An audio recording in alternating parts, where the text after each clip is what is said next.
Thank you for a wonderful talk, Allie. Are there any questions? There've got to be questions, guys.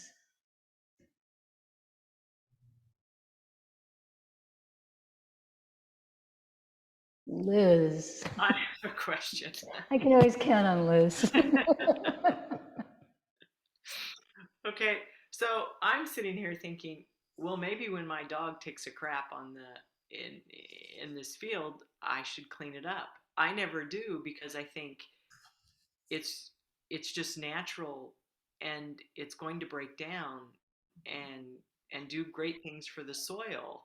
And if I put it in a bag and throw it in the trash, then it's not doing any good for anybody. It's not breaking down the plastic.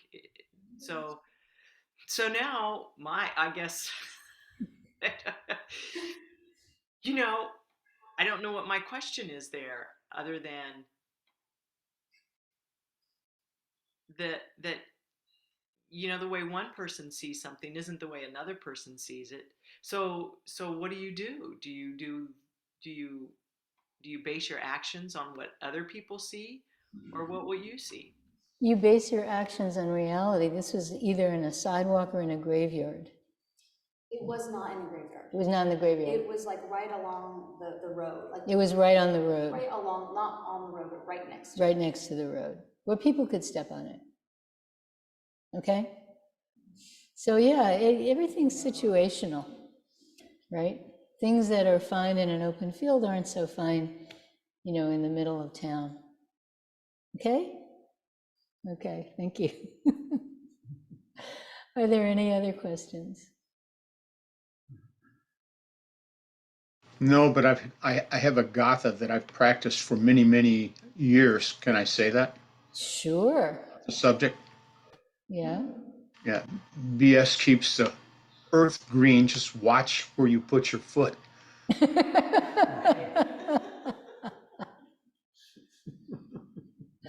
Okay. Except if it's on concrete, it doesn't keep anything green. Okay. So. Okay, Jane says it washes away. All right, so much for shit. Does anyone have anything else they would like to ask about or any other subjects they would like to bring up? Except the stock market. I don't want to talk about the stock market.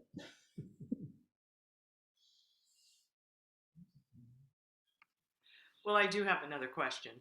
Okay. And it's the same old question really on now I get okay, Huang Po. Won Hyo, yeah. Okay, Wang Hyo is different Yeah. than Huang Po. No, that's not really Right, but very different, yeah. I just want to keep clear because Yeah. I was confusing the two names in my head, but Right. Okay. So the guy who helped the princess have a baby. Mhm.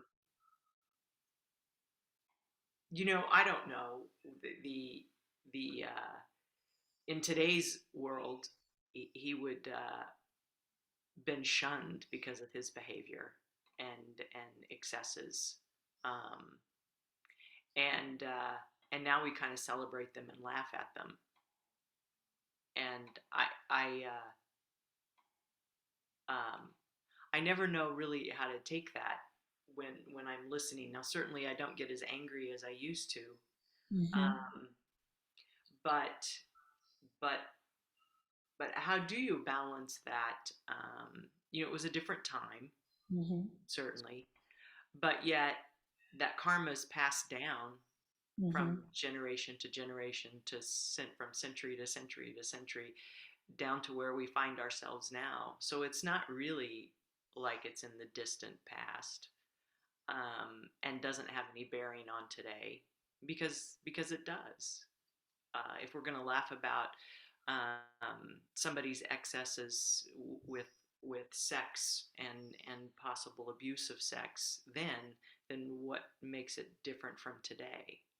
Yeah, so a couple of responses to that. And the first is that, as Ali said, Wan Hyo did not refer to himself after that as a precepts-keeping monk. So he was not being hypocritical. He was not saying, I keep the precepts, and then meanwhile doing this other behavior. So we would have to judge him the way we would judge a layperson at the time.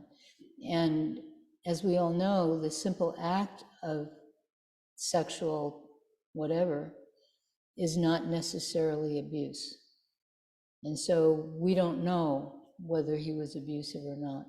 From the way he's described, it's pretty unlikely. It just doesn't sound to It me. seemed very consensual. It was Yeah, like she yes. was into it. Yeah, right. It's like, yeah. So, and then the other thing I want to say about, Ali said helping this woman become pregnant. So, I mean, this is very personal, but it's not emotional, so I'll say it. A long time ago, Stan and I were trying to make a baby, and we couldn't. We ended up adopting. But one of the problems was that I wasn't ovulating. And so we mentioned this to Zen Master Sung San, and he took my hands, and he said, oh, one hand is too hot, one hand is too cold. And he told me to do very fast Kwanzaa Boso practice with meditation beads, clicking the beads as I, in a kind of rhythm as I did that. And he said, then no problem. And then later on I had a physical, and my doctor was very happy. He called in his nurse and said, look, a classical ovulating woman. So, maybe Juan Yo was doing that. Maybe he was doing some, and I told friends of mine who were having trouble getting pregnant, and they all got pregnant. So, maybe Juan Yo was doing that. We don't know. I mean, Korea's big on shamanism, big on magic, big on stuff like that. So we don't know what he was doing. But yeah,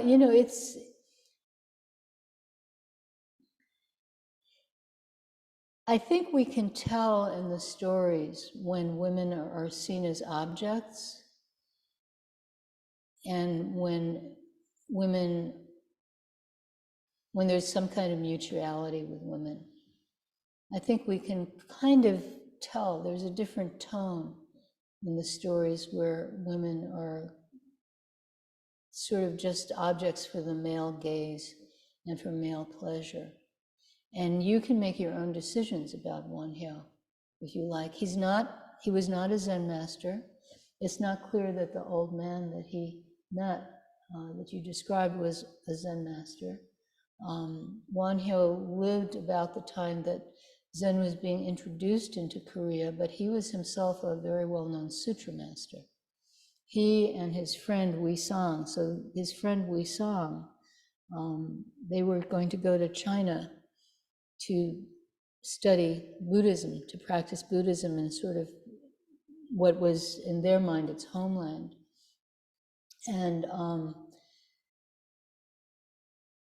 since people will be seeing this online, I'll tell the story of what happened. So they're traveling, and they stop in a village, and there's nobody there, but they go to sleep, and in the middle of the night, Won Hyo wakes up, and he's very thirsty. And maybe it's a cave. Anyway, they stop somewhere, and in the middle of the night, Won Hyo wakes up, and he's very, very thirsty, and he sort of feels around, and he feels this cup. And he picks it up and he drinks, and it's this pure, wonderful water. And he's never tasted anything so good. It was just this wonderful, pure water. Puts it down, goes back to sleep, wakes up. In the morning, he sees that what he thinks was a cup is a skull with still bits of flesh to it and maggots. And he throws up, and that's his great awakening. He says, mind makes everything. Mind makes everything. That's the Avatamsaka Sutra, which he was going to learn about, right? Mind makes everything. I don't have to go any further. And Wi Sang kept going, and they were both great masters. They were both influential on Chinese Buddhism. They were held in such high regard that their teachings were actually also taught in China. And I think that Wi Sang himself spent some time in China as a teacher before he went back to Korea. So that's Wi Sang and Won Hyo.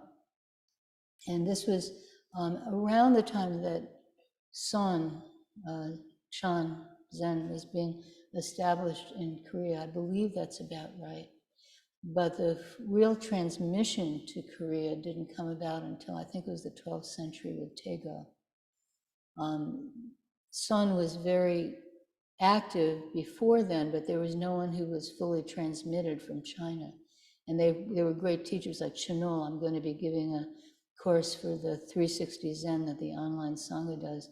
I'm going to be giving a 2-session course on Chenol in November.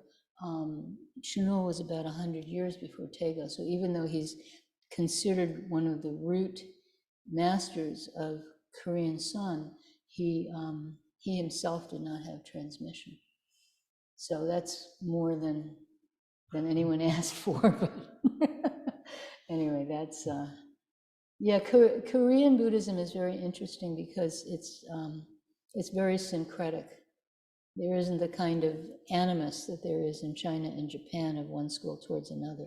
It's much more syncretic, in part because it's a small peninsula with enemies on all sides.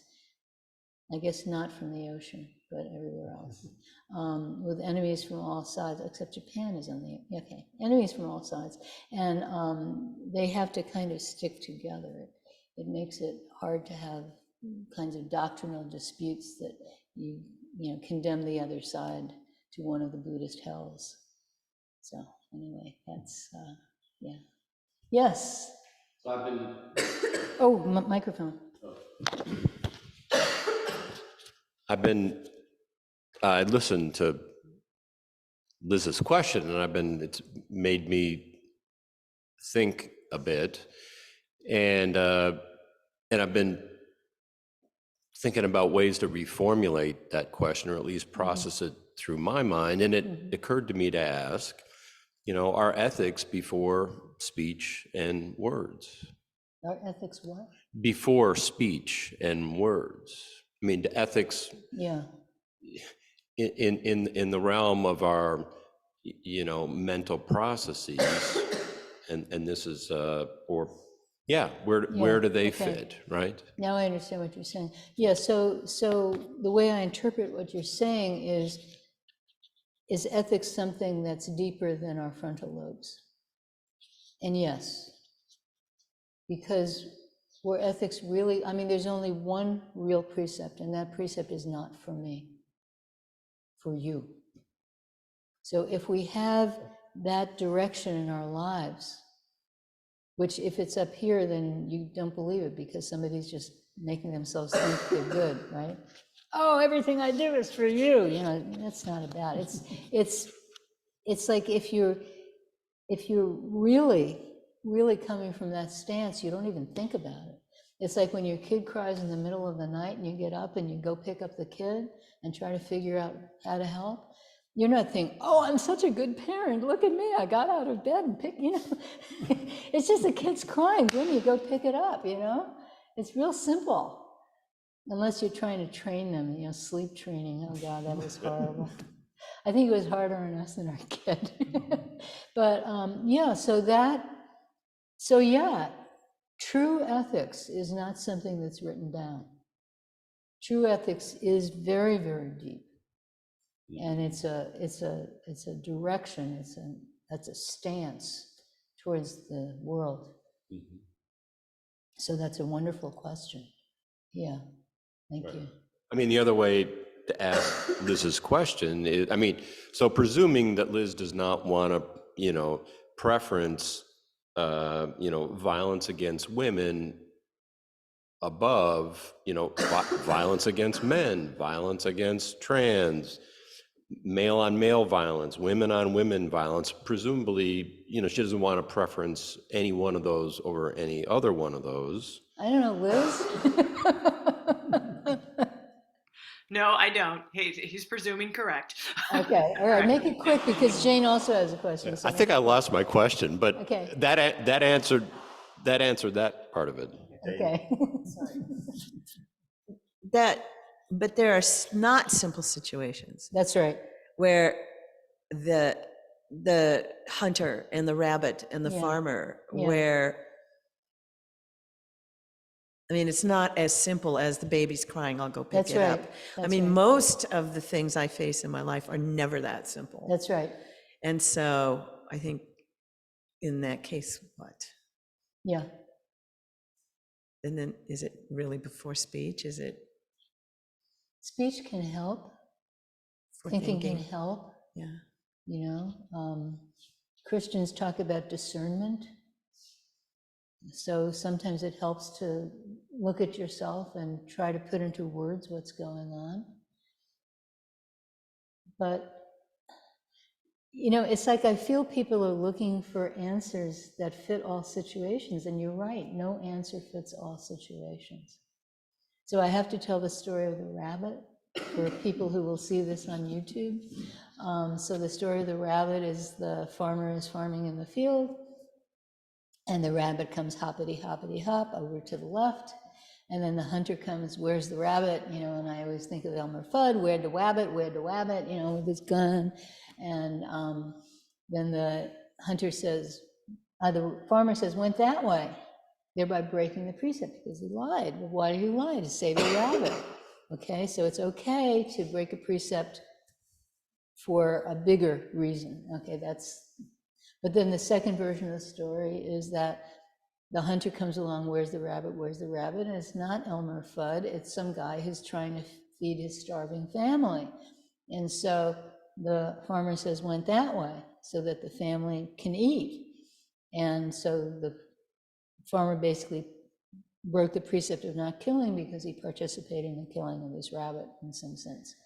Then there's the third version, which is Stan was giving a talk in Arkansas, and he told this story, both versions, and this woman in the back raises her hand, and she says, boy, that poor man, I would have invited him and his family in for a bowl of soup. So, you know, you can jump out of the situation, you can reframe it, you can make it a different situation. So anyway, that's the rabbit story. And yeah, things are often complicated. Most usually they're complicated. Oh, a lot of times they're complicated because we make them complicated. You know, if I do this thing, then I will suffer in this way. I will lose status, I will lose money. My friend won't like me, my boss won't like me. You know, our self-interest comes in to complicate it. And sometimes we complicate it because we make a complicated story that's not real, but we make the story. We all do that all the time. You know, we live by stories, and stories are never true. So, yeah, the Moth Radio Hour came to town last night. Did you go? Okay, and you know, the Moth Radio, came to this town as a lead center, and you know, this is the storytelling thing, and these people tell these true stories about their lives, but they're rehearsed. You know, they get coached. You know, you call them off and you send them a little tape, and if they like the tape, then they call you in, and then they coach you on how to tell your story, so it sounds more real. So, you know, and that's what we do all the time. You know, we always tell our stories over and over again to make them more real and more convincing and stuff like that. So yeah, so sometimes the complication is not inherent. In fact, I would suspect most of the time, but it's hard to tell. So it always comes back to strong center, open heart, clear mind. That's the best thing. Have a strong center, have an open heart, have a clear mind. And then hopefully that'll help you do the right thing. And then if you don't do the right thing, then hopefully you can make amends. That's all the best we can do. And it's a good time to stop. So thank you, everybody. We can stop the recording.